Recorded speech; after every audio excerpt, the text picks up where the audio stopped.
Je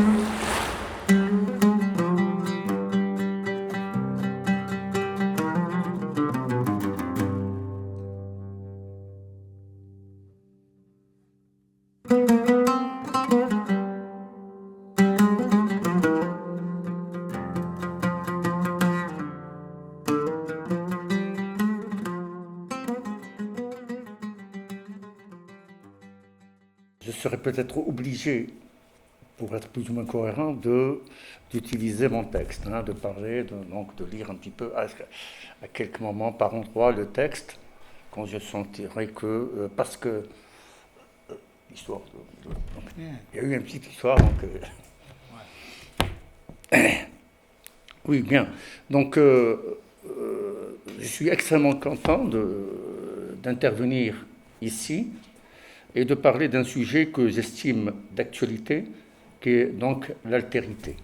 L'altérité et sa relation, si vous voulez, avec l'identité, tout en essayant de parler des relations algéro-françaises sur le plan culturel. Et pour cela, je suis obligé donc de convoquer l'histoire des relations algéro-françaises, du moins quand je dis l'histoire, c'est-à-dire surtout les conditions d'émergence des formes de représentation européennes, parce que françaises. Lire les réalités, ce type de réalité, ce type donc d'événement n'est pas chose aisée, c'est extrêmement parce que les choses sont extrêmement complexes et nous avons toujours eu tendance à voir les choses en usant d'un procédé plus ou moins simple ou simpliste, qui est une lecture de type bipolaire ou binaire. Moi, je vais essayer de voir justement d'aller au-delà de cette binarité, parce que les effets d'objectivation exigent le désir d'expliquer les choses, pas en partant des intentions et des désirs des uns et des autres, mais de voir un petit peu carrément les choses sur le terrain, ce que je vais essayer de faire. Et il n'est nullement possible d'interroger la représentation culturelle en Algérie sans évoquer les questions de l'altérité, des jeux identitaires et mémoriels, encore d'actualité aujourd'hui, mais le rapport avec la France.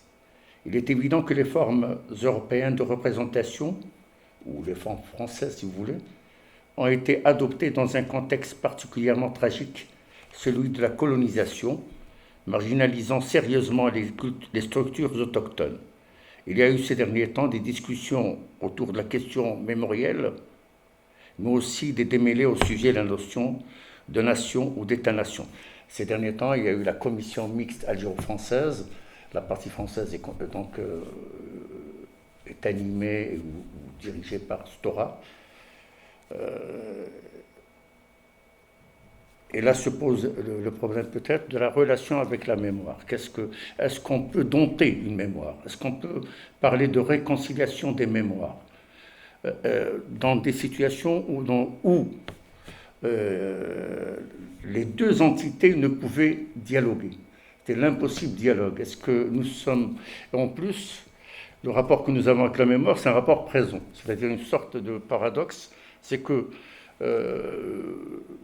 c'est le présent qui détermine finalement la relation que nous avons ou le rapport que nous avons avec la mémoire. Et je dis aussi que ce n'est pas, ça c'est une critique un petit peu que que j'ai déjà faite à Stora personnellement. Il y a ici confusion par l'histoire de la mémoire, donc un petit peu de la question des archives, etc. Elle n'a absolument, j'allais dire, rien à voir avec la mémoire.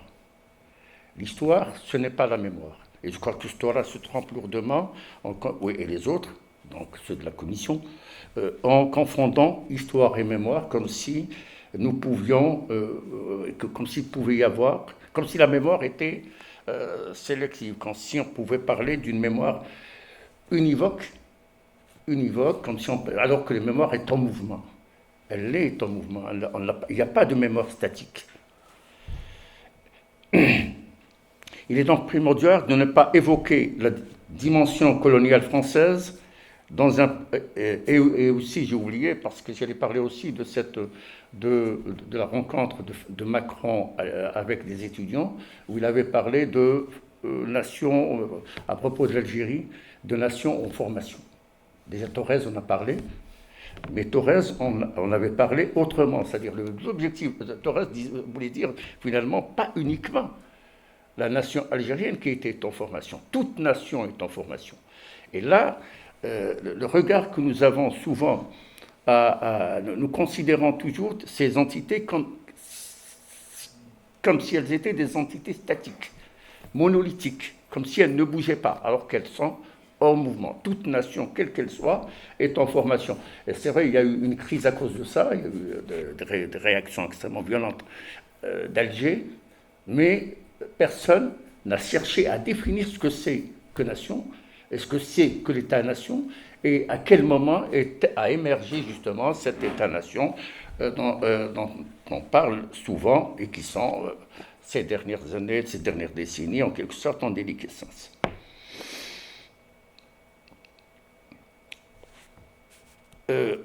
Nous avons, parce que toute cette relation que nous avons, la relation qu'il y a entre l'Algérie et la France, on ne peut pas parler de l'Algérie et la France sans parler des conditions d'émergence des formes de représentation européennes. À quel moment ces formes de représentation ont été adoptées par les autochtones, par les élites autochtones, et la part de l'école aussi dans cette adoption. Il faut ajouter, donc, il est donc primordial de ne pas évacuer la tragique dimension coloniale française dans un pays qui a connu une succession d'invasions, posant ainsi des questions d'ordre ontologique et rendant extrêmement ardue toute possibilité de réflexion sur la mise en place d'un État libéré des contraintes coloniales. Il faut ajouter à cela que les Algériens, dans la précipitation de l'indépendance, repris les structures étatiques coloniales sans les interroger ou les adapter aux nouvelles conditions. Ça, c'est un problème qui a touché tous les pays anciennement colonisés. C'est-à-dire qu'on a repris, dès l'indépendance dans les années 60, que ce soit en Afrique noire ou dans les pays du Maghreb, donc 50-60, on a repris les structures coloniales sans les interroger, et à partir de là, on n'a fait que reproduire les attitudes et les pratiques coloniales dans nos pays. Si au début les autochtones rejetèrent la culture de l'autre, quelques décennies après, ils furent obligés de l'admettre. C'est un regard ambigu qu'ils portent sur le monde culturel occidental. La société algérienne, marquée par le discours religieux et les pratiques tribales, acceptait mal l'idée de se servir d'instruments provenant du monde colonial.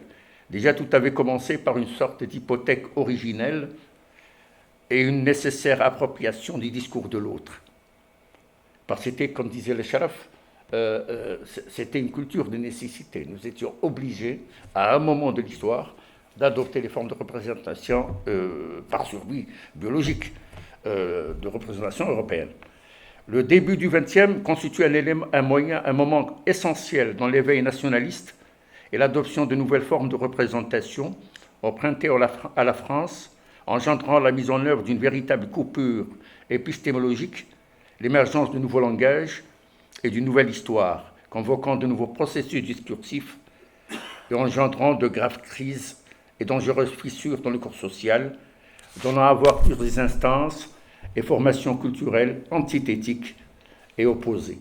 Cette dyslexie discursive caractérise également le fonctionnement des structures politiques et culturelles actuelles.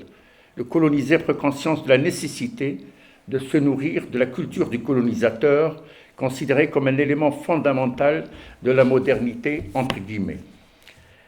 L'appropriation de ces structures françaises obéissait à la nécessité de posséder une culture utilitaire nourricière. Jamais les Algériens n'eurent autant de mal à choisir une culture qui ne leur appartenait pas.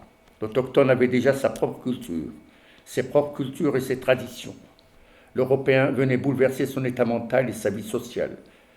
Une culture embryonnaire marquée par les soubresauts politiques de l'époque et les empreintes de traits évidents d'une autre société, industrialisée et moderne, entre guillemets, soutenue par un effort de survie biologique, commençait à voir le jour durant le début du XXe, au fur et à mesure que s'épuisait et devenait relativement caduque le patrimoine culturel jalousement préservé, mais contenant parfois sa propre clérose. Ainsi, nous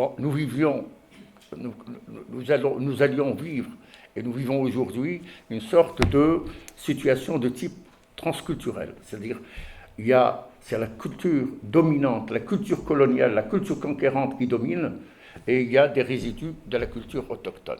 Donc il y a une association finalement de deux éléments.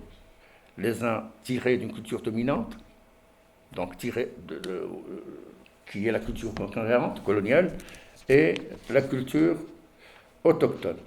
Une culture embryonnaire marquée par les soubresauts politiques de l'époque et les emprunts. Non, pardon. On n'emprunta pas systématiquement les instruments culturels du colonisateur. Parmi les instruments que nous avions empruntés, il y a l'appareil idéologique scolaire, qui était l'élément d'aliénation essentiel. Mais l'appareil idéologique scolaire, comme tout appareil d'ailleurs idéologique, contrairement à ce que disait Louis Althusser, ne servait pas uniquement le discours du dominant ou la classe dominante. On peut le contourner, et ce qui a été fait, Khatib Yassine parlait de butin de guerre à propos de l'école et à propos également de la langue, on peut le contourner. Et ce que nous avions fait dans nos pays où on a un certain nombre d'intellectuels maghrébins ou africains ont su contourner et détourner, subvertir le discours de l'école et en faire un discours de libération. C'est l'école qui fut donc le vecteur important favorisant l'adoption des formes européennes. Si l'école française n'était pas ouverte à tous les Algériens, parfois boycottée par eux, une élite intellectuelle s'était par contre constituée, avait cherché à assimiler cette culture étrange et étrangère, et paradoxalement contesté pour certains lettrés le pouvoir colonial en utilisant ses propres armes. C'est un peu l'histoire de Caliban et Prospero dans La tempête de Shakespeare. Les années 10-20 avaient été pour l'intelligentsia de l'époque une période faste. Le colonisé voulait ressembler à l'autre, penser comme lui. De nombreux intellectuels de formation européenne optaient pour l'intégration et l'assimilation des valeurs occidentales. À côté de ce courant assimilationniste, apparaissait un mouvement marqué par les idées indépendantistes incarnées par Messa el-Haj et l'étoile noire africaine, structurée née en 1926. Messa el-Haj et donc ceux qui étaient derrière la fondation du premier parti nationaliste algérien, qui était un parti indépendantiste, étaient des militants de la SFIO, et pour Haj Ali était à la CGT, au parti, et à la SFIO également. Il avait participé d'ailleurs au congrès de Tours de 1920. C'est-à-dire qu'il a repris, si vous voulez, les valeurs françaises pour s'attaquer à la colonisation, pour dénoncer la colonisation.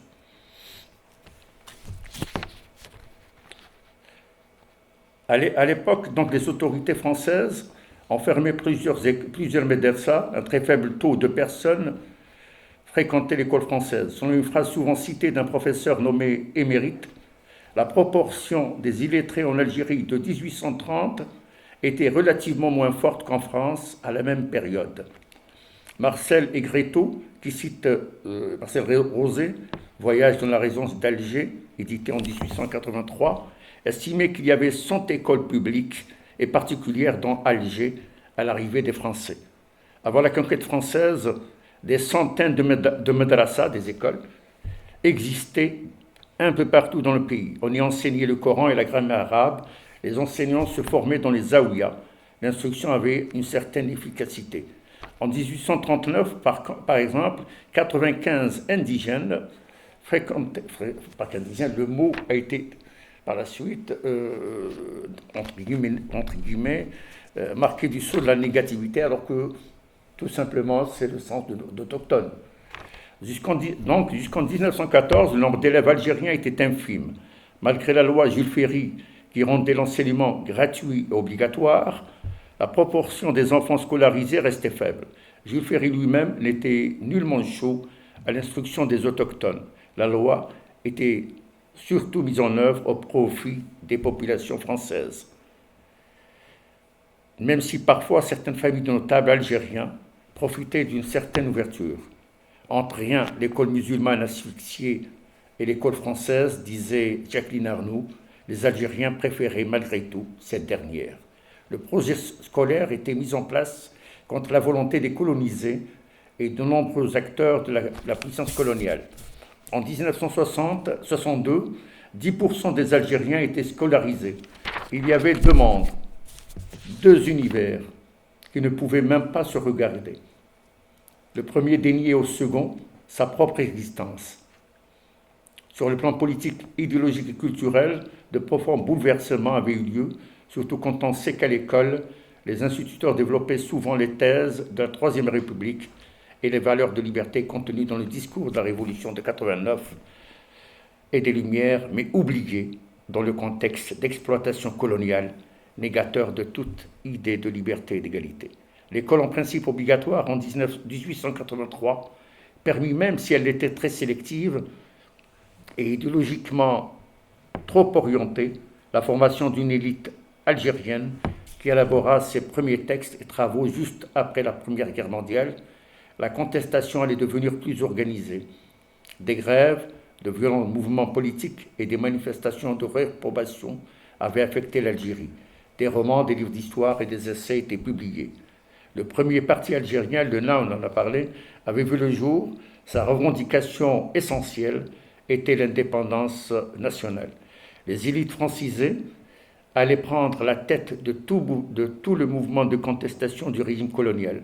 C'est en quelque sorte l'histoire de Caliban et de Prospero dans la pièce de Shakespeare, La Tempête. Mais l'école engendrait aussi de tragiques crises. Ainsi se creusait le fossé entre ces nouvelles élites et la société profonde. Chaque mot français que j'apprenais m'éloignait davantage de ma mère et m'aidir Kateb Yassine. Kateb Yassine, c'est l'un des plus grands écrivains algériens, sinon le plus grand, selon moi. Dans Le Polygone étoilé, son second roman, il écrivait ceci.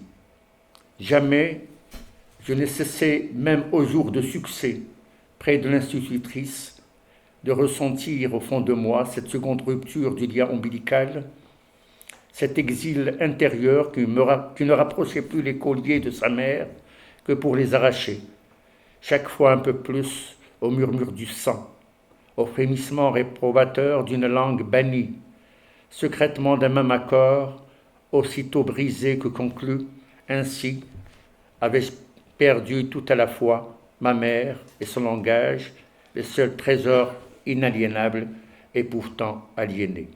L'appareil idéologique scolaire était conçu comme un instrument d'assimilation, un outil au service du système colonial, un moyen de dépouiller les colonisés de toute résistance.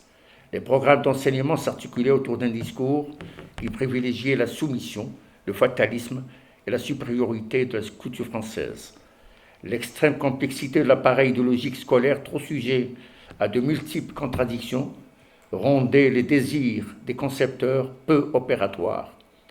Le discours scolaire pouvait être contourné pour servir d'autres desseins, comme ce fut le cas de l'action de l'ENA, Étoile nord-africaine, et de nombreux écrivains de langue française, du PPA, du FLN et d'autres organisations politiques.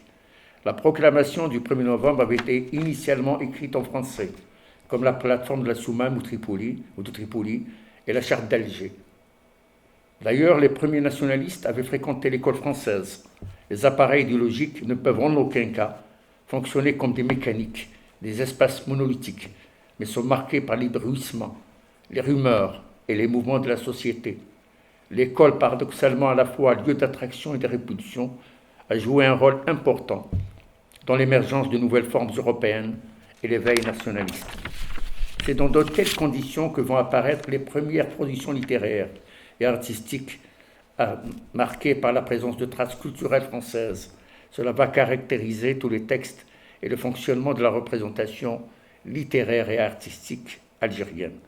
Déjà, les premiers auteurs avaient été marqués par les écrivains voyageurs. Par les écrivains voyageurs, il y a eu des centaines d'écrivains français qui venaient en Algérie, notamment à partir donc au 19e et au 20e siècle, mais sans jamais évoquer la colonisation, l'exploitation coloniale. Donc tous ceux qui sont, y compris quelqu'un comme Gide, qui a écrit deux textes où il parlait de l'Algérie, mais ce qui l'intéressait beaucoup, c'était beaucoup plus le soleil. Dans ces textes, les nourritures terrestres et l'immoraliste. Seul peut-être Monterland, dans La Rose de Sable, a mis en scène une prostituée autochtone qui offre son corps, mais pas son âme. Déjà, c'est extrêmement positif, le fait déjà de montrer quelqu'un, parce que souvent montré, même au cinéma, même si, par exemple, dans un film comme Pépé le Moko, il y a un inspecteur, entre guillemets, musulman, mais cet inspecteur musulman était marqué du sceau de la négativité dans le film de Melville. Et les nouvelles élites, en rupture avec les anciennes pratiques, mais jamais coupées de leur culture originelle, malgré les apparences, ont contribué à la mise en œuvre d'un nouveau discours qui les installait dans une sorte de zone tampon, à la frontière du discours européen et des pratiques autochtones. Nous sommes en présence de nouveaux types d'altérité, de nouveaux discours et d'attitudes paradoxales. L'adoption de la culture dominante, celle du dominateur, imposait forcément l'abandon de certaines valeurs culturelles des autochtones et la marginalisation des formes locales qui, certes, malgré leur exclusion, restaient marquées par une certaine latence en éveil. S'imposait un nouveau discours associant les relents de la culture européenne, désormais dominante, et des résidus de la culture autochtone ou indigène.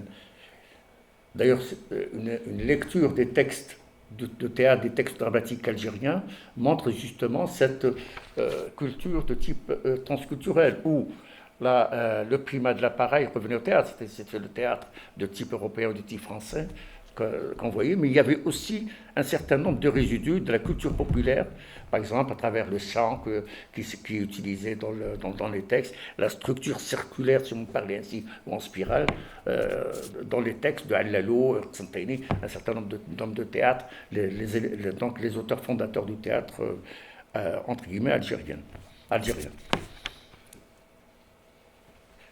Le regard sur le colonisateur est teinté d'une forte hostilité, mais celle-ci, je parle d'hostilité, est neutralisée par la fascination qu'exercent sur le colonisé les structures étatiques coloniales. La présence coloniale a déstructuré la société algérienne et a engendré un long processus de déracinement humain, agricole, social et économique. Avec l'aide de nombreuses élites intellectuelles, historiens, écrivains, ethnologues, médecins, psychologues, qui ont accompagné la colonisation et ont fait un travail de sape, positifié le colonialisme et instillé dans la tête des colonisés et des colons la prétendue infériorité des autochtones qui exclut des espaces culturels dépourvus des nécessités sociales élémentaires, arrivaient malgré tout à vivre à une certaine latence mémorielle, emmagasinant les pratiques coloniales, tout en satisfaisant de l'impossible rencontre avec le colonisateur, fonctionnant comme un monde à part, conservant sa propre culture peut-être embryonnaire, semulant une instance de protection.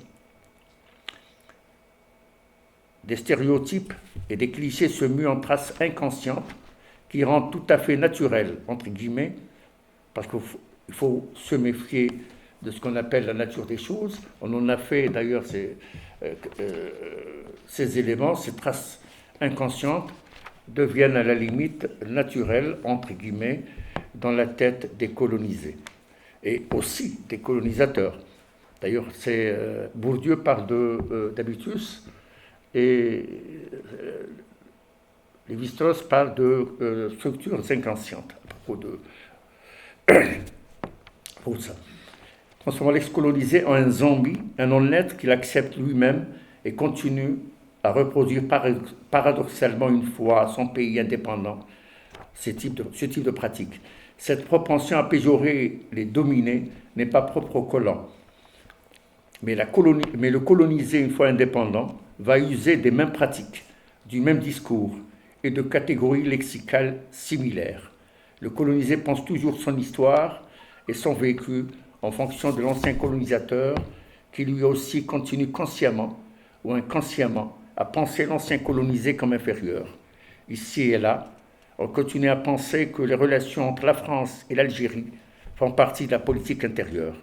Dans un article publié dans le quotidien Le Monde, Alain Badiou explique très bien ce phénomène en arrivant à la conclusion que même les militants et les intellectuels de gauche français reproduisent inconsciemment le discours colonial. La pensée coloniale structure le discours intellectuel dominant. N'avait-il pas conforté le discours ultérieur sur la colonisation, contribuant à mettre en œuvre les éléments justifiant la civilisation, entre guillemets, des sauvages, entre guillemets également, réfractaires toute idée d'ordre. Dans son ouvrage Culture et impérialisme, Édouard Saïd évoque cette grande entreprise de domination de l'homme blanc à laquelle ont participé de grands intellectuels, hommes politiques et écrivains, souvent considérés comme humanistes, à l'instar d'Alexis de Tocqueville, Flaubert, Victor Hugo, Honoré de Balzac, Albert Camus, etc. Et tous ces écrivains du XIXe siècle, à part Jules Vallès, ont aussi dénoncé, se sont attaqués à la commune.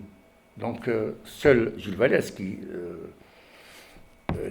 qui animait l'insurgé à l'époque et qui avait écrit aussi un roman L'insurgé, défendait la commune, alors que tous les autres écrivains qui ont légitimé la colonisation ont soutenu Thiers et Versailles.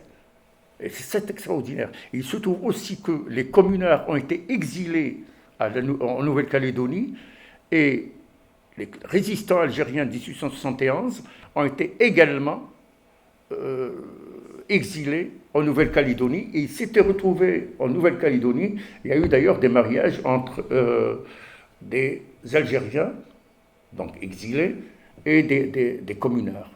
Et dans cette rencontre, donc, bien sûr, beaucoup de communards sont retournés par la suite en France, mais il y a eu quand même un certain nombre donc, de rencontres entre Algériens et communards, pour dire qu'il y a de belles choses qui se passent aussi. Les grands écrivains donc, de l'époque avaient accompagné la colonisation, méprisant à longue vie les valeurs dont ils se réclamaient. Le discours des écrivains, des cinéastes et des peintres justifiait l'entreprise coloniale et tentait de lui apporter un surcroît de légitimité.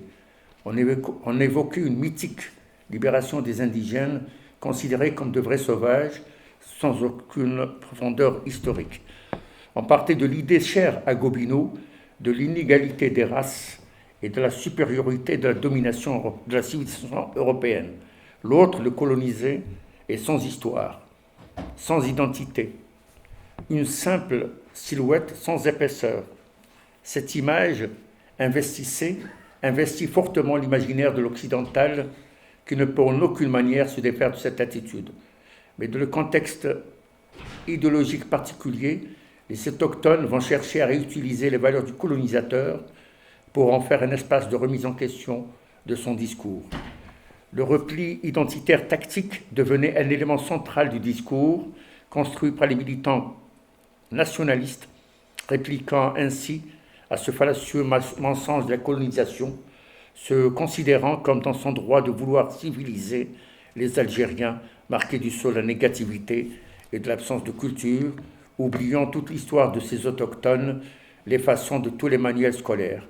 Dans une thèse de doctorat de Marlène Nasser, Les Arabes et l'Islam, vue par les manuels scolaires français 1986-1997, l'auteur arrive à la conclusion que l'identification de l'arabe ou de l'algérien et du désert, d'ailleurs inhabité, est un stéréotype dominant du discours, manichéen et binaire, donnant à voir des Arabes, des Maures et des Bédouins, peureux et lâches, confrontés aux vaillants et courageux Français. Le spécialiste de l'analyse du discours, Daniel Mengno, qui a travaillé sur les manuels scolaires de la Troisième République, constate la même chose. L'Algérien était souvent présenté comme dénué d'histoire. C'est ainsi qu'étaient décrits les Algériens dans la littérature coloniale et les discours des politiques. Meursault dans l'étranger, dans le prolongement de la littérature algérianiste, notamment Robert Rondeau et Bertrand, tue l'arabe, d'ailleurs sans identité, indigne d'exister.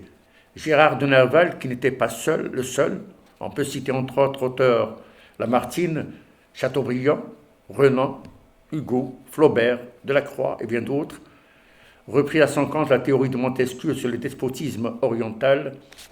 Voilà ce que disait Montesquieu. J'avais peut-être un peu cédé au désir de faire de l'effet sur ces gens, tour à tour insolents ou serviles, toujours à la merci d'impressions vives et passagères, et qu'il faut connaître pour connaître à quel point le despotisme est le gouvernement normal de l'Orient.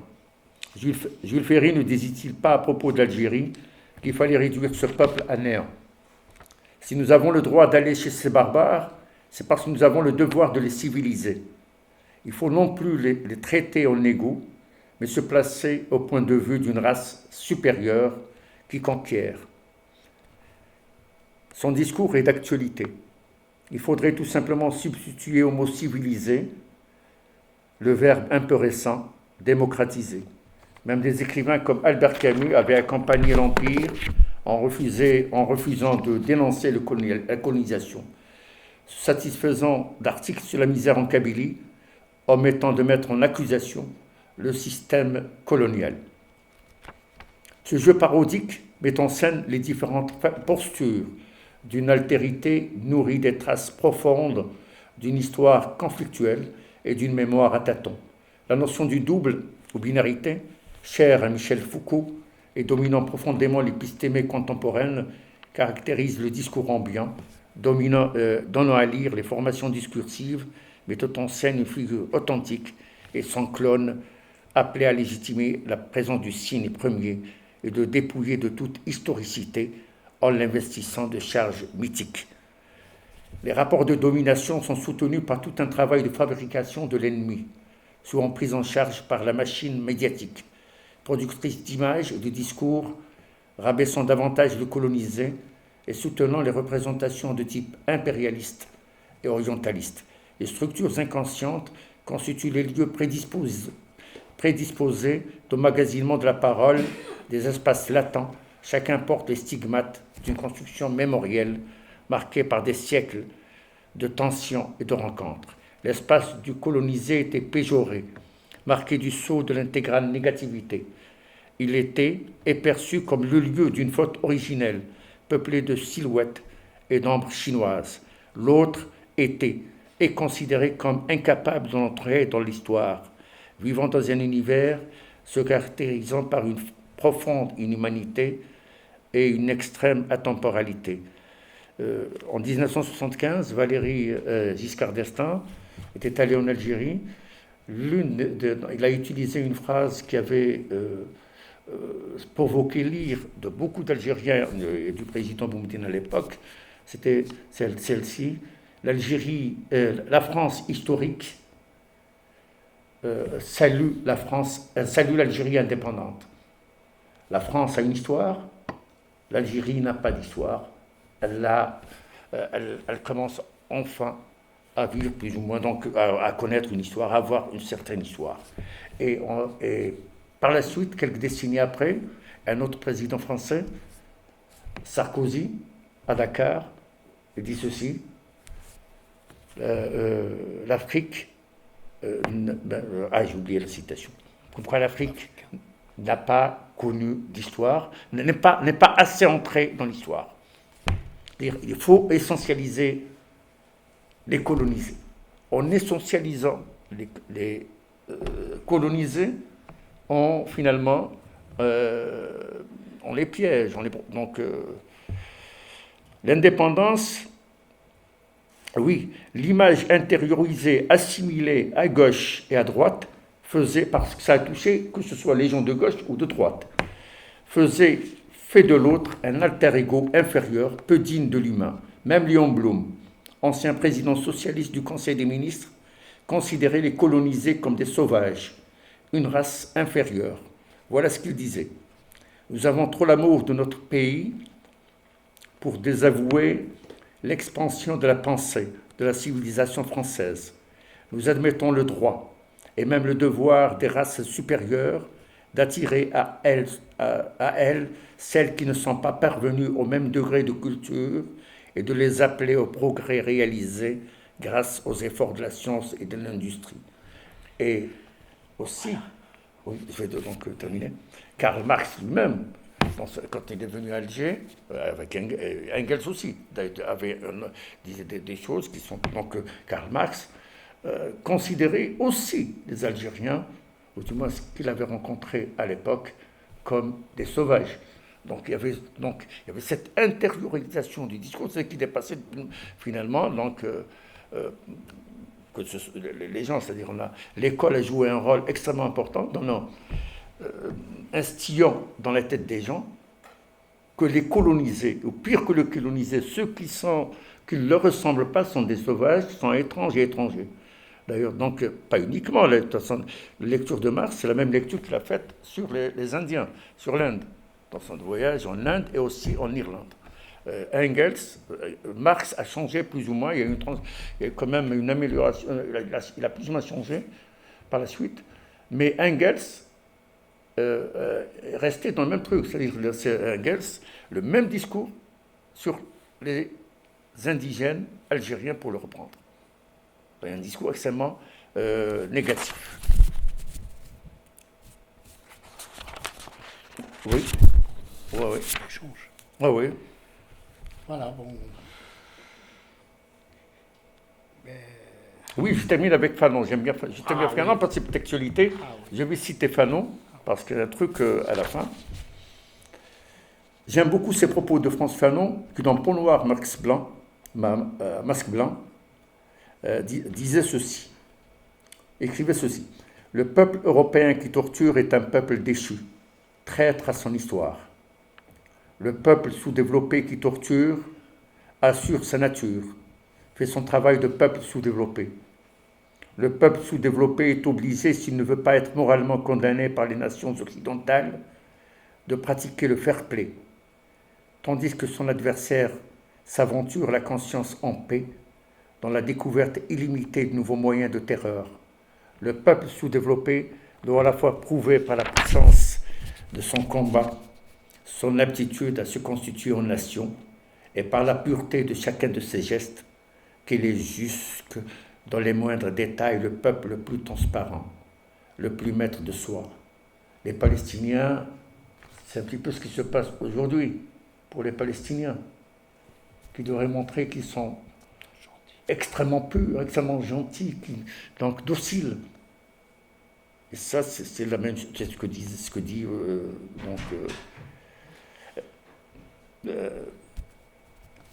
Fanon.